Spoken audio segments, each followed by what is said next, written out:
Starfleet's early losses did little to dissuade them of that notion.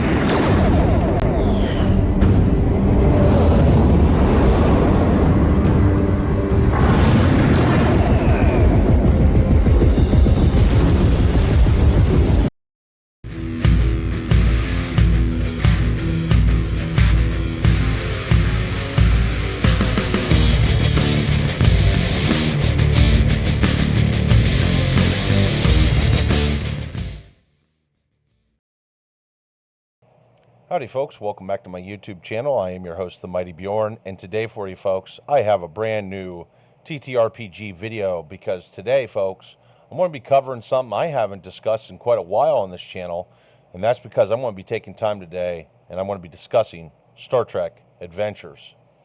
And primarily this is going to be more of a lore video, or kind of what I use as headcanon for my campaigns on just how a series of events goes. And essentially what I'm going to be discussing is the 4 Years' War.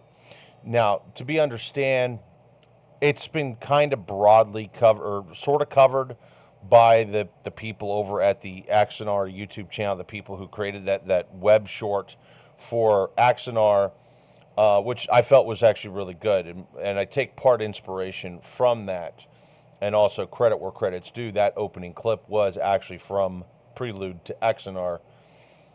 Either ways, this is also a thing that was also discovered before Star Trek Discovery. And that's because essentially the 4 Years' War was actually covered in the 1980s, folks. Now, it's not official canon, but I do want to point out that there was a FASA Star Trek TTRPG that was back in the 80s.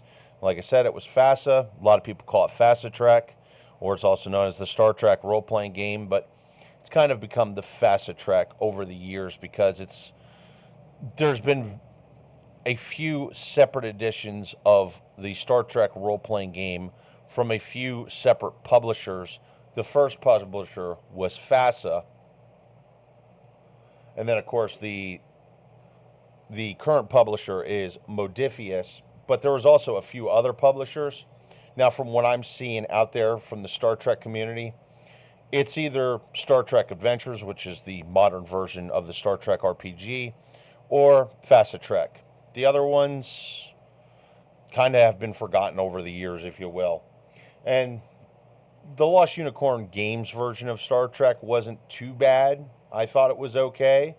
But the Decipher version of the Star Trek TTRPG, yeah, boy, that really was not all that good. Either ways, let's move on, because I want to get into the supplement that they'd put together titled The 4 Years' War. And I'm going to discuss why I use it here as a bit of headcanon for my Star Trek Adventures TTRPG. Because the thing to understand is this supplement is actually even before Kirk being put on the Enterprise. Actually, if I remember correctly by the years, understand it's been a while since I looked at it. If I remember correctly, Kirk would have actually been like his first year at Starfleet Academy. And it was even before Captain Pike would become the captain of the Enterprise. So this is before the original series. And it's essentially several years before the original series. Now, at the time, or at least in the background, or at least what I have in my headcanon, older ships like the Saladin was made up the primary backbone of Starfleet. Although I do use the Pioneer class quite a bit in this time frame, because I feel the Pioneer class is, even though it's a Star Trek Online ship, and once again, not official canon, I feel it's actually a very good ship that actually represents the Federation very well, and especially represents the Federation at this time period. They were more focused on exploration and science, things of that nature.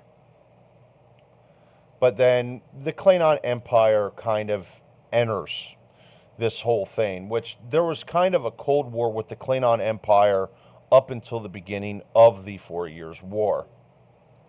See, within the Klingon Empire itself, there was actually a lot of push by the various houses against the emperor of the Klingon Empire to expand the borders of the Klingon Empire. The thing to kind of understand is the Klingons at this time frame were very militaristic. They've always been a very militaristic species within Star Trek. So if there's no wars being fought, no enemies to fight, the Empire becomes stagnant and starts to fight with itself. So it constantly needs to expand and essentially be at war.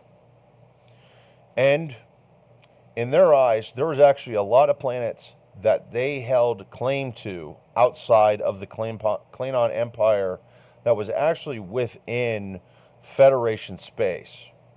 Now, there is a few little snippets here.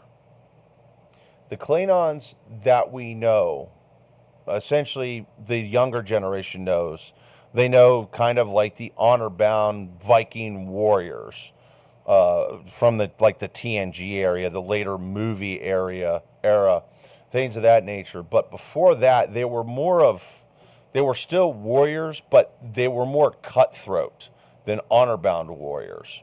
So we're looking at basically Klingons that are more along the lines of the original series era. Either ways, things were set in stone and a campaign was launched across the border. And there was a series of various things that the Klingons did, or done, if you will, to essentially get things rolling, get the campaign going. And essentially at first, the Klingons would essentially use skirmish tactics, if you will. They would do things to divert the Federation away from certain areas, attack star bases, maybe attack planet side and try to gain footholds on various planets. But essentially, for the most part, a lot of the early fighting was nothing more than skirmishes. And at the time, neither the Klingon Empire technically or the Federation had actually declared war with one another. With that being said, with these early skirmishes, the Klingon Empire completely dominated the Federation. They really caught the Federation by surprise.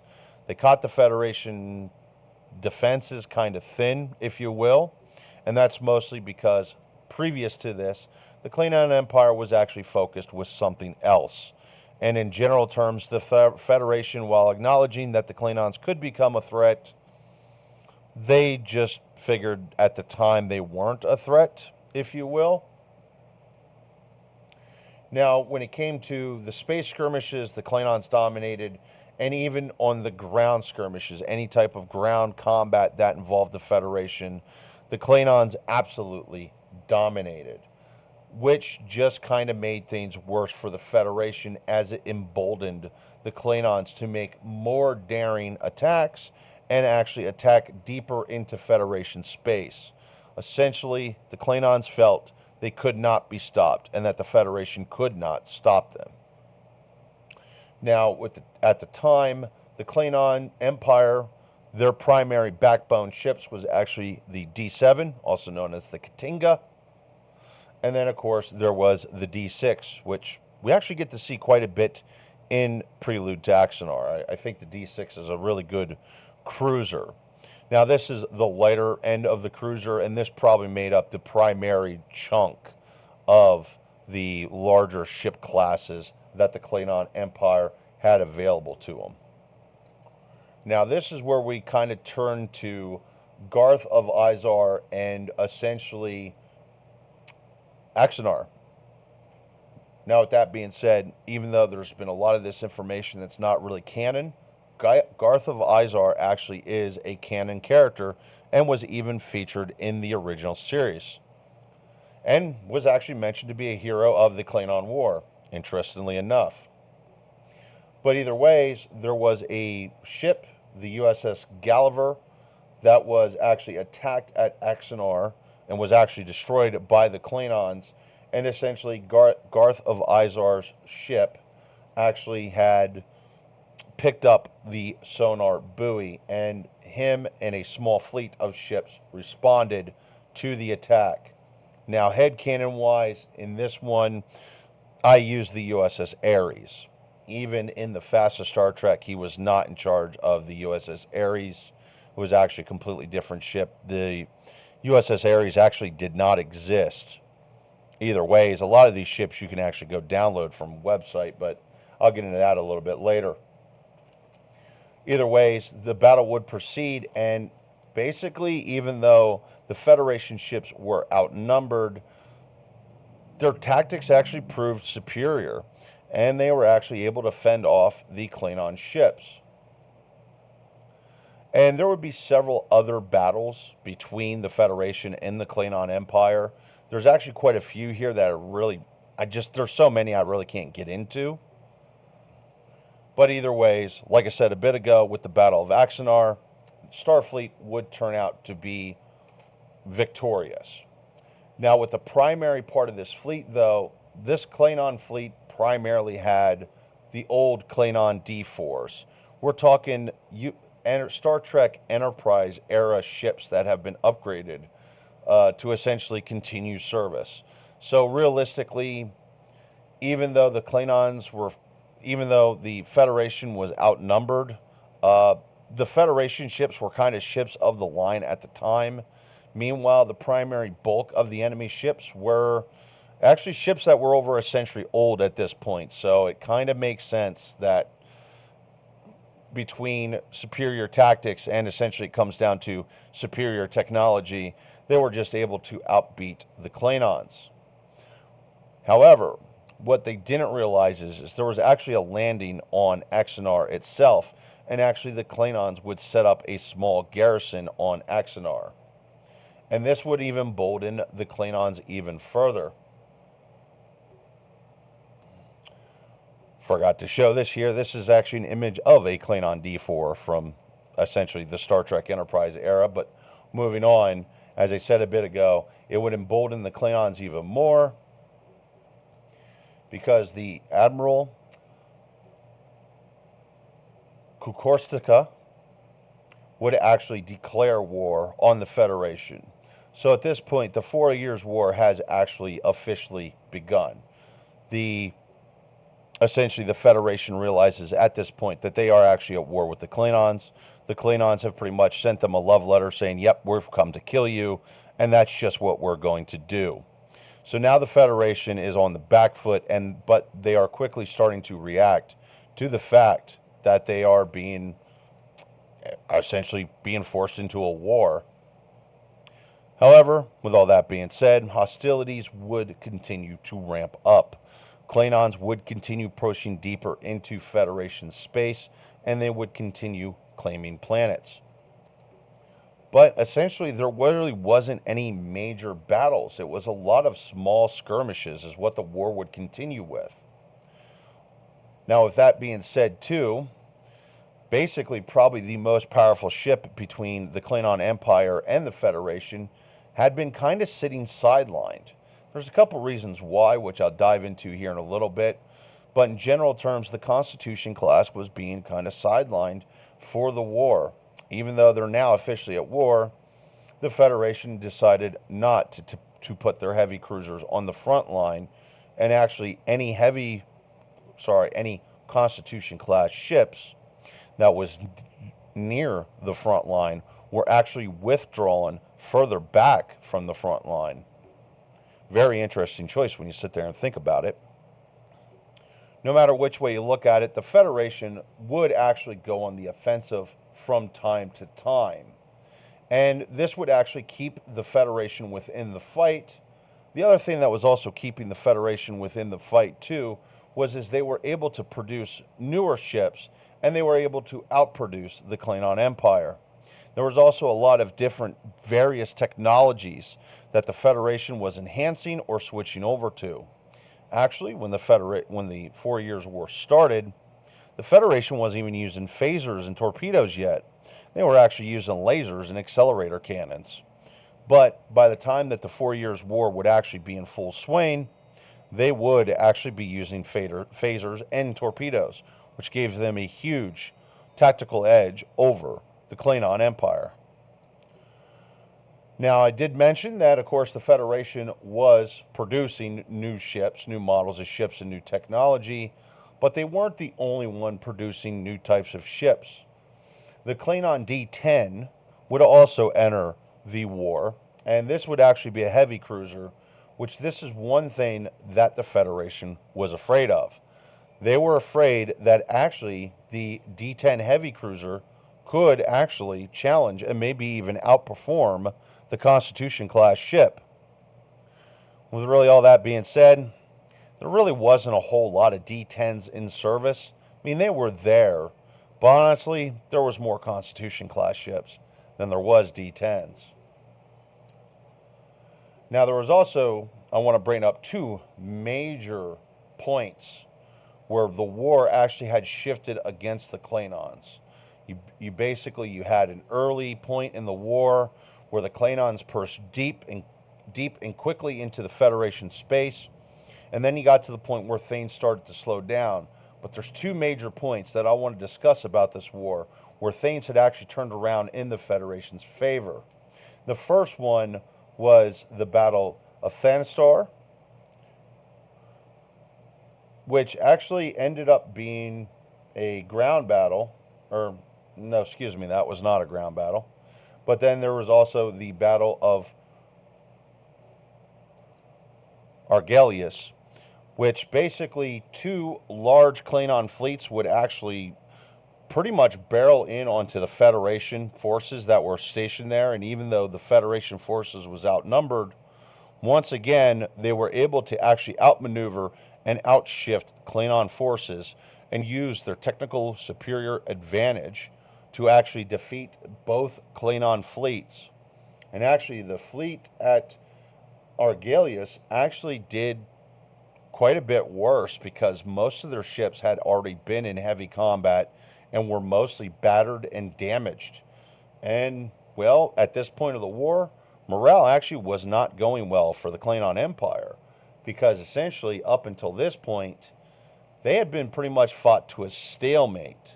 But now, things are starting to turn back against them.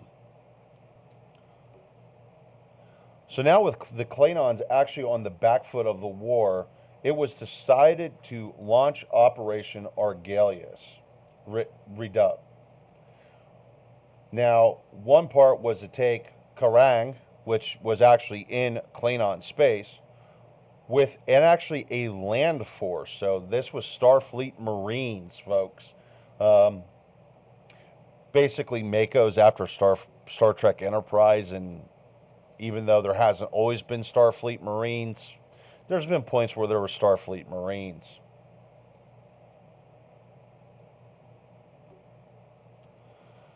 The next thing to discuss is the attack on Grank, which was actually it was a planetoid with a major, basically dry dock fleet base for the Klingon Empire, and essentially Starfleet actually had used a diversionary plan to actually throw the Klingons off and actually get the Klingon Empire shooting on each other. And then that's essentially where the Federation would move in and essentially mop up and wipe out the whole area. Essentially, everything that was a Klingon military asset, yeah, it got destroyed. And it was a pretty one-sided affair. So these were two more huge losses against the Klingon Empire, which essentially would lead to the Treaty of Axanar. Basically, the Federation and the Klingon Empire would actually come together, meeting at Axanar. They would decide terms, which, when it comes to the treaty, the terms did not really favor one side or the other. The Klingon Empire got some plans that they didn't have before, but so did the Federation in the process. The next thing that it would do is it would also set up a neutral zone between the Federation and the Klingon Empire, basically preventing any further incursions. Also, it would outline various other things, which would essentially be the reason why there were so many tensions between basically the Federation and the Klingon Empire during the era of Kirk and the original series era. Also, I do believe this also shaped the Kobayashi Maru test, because when I did research on the Kobayashi Maru test, which I may discuss in a future video, the Kobayashi Maru test had changed several times over the years of the Federation. Usually, the types of ships would change, but in later points, it would actually be Romulans instead of Klingon ships. But in this case, we're looking at the original Kobayashi Maru, which was 3 Klingon D7s, which everyone knew at that time was more than a match for a Constitution class heavy cruiser from the Federation. Anyway, folks, I'm going to wrap up today's video at that. Hopefully you all enjoyed this and hearing a little bit of lore, or loose lore, I guess, if you will, unofficial canon. But it is something I use for my Star Trek Adventures campaign because, to be honest, I really didn't like Discovery. And even though Prelude to Axanar I feel is really good short fan film, it really doesn't flesh out the time enough and really sets the picture of what the 4 Years' War really was. Either way, folks, once again, thank you very much for tuning in, and have yourselves a wonderful day.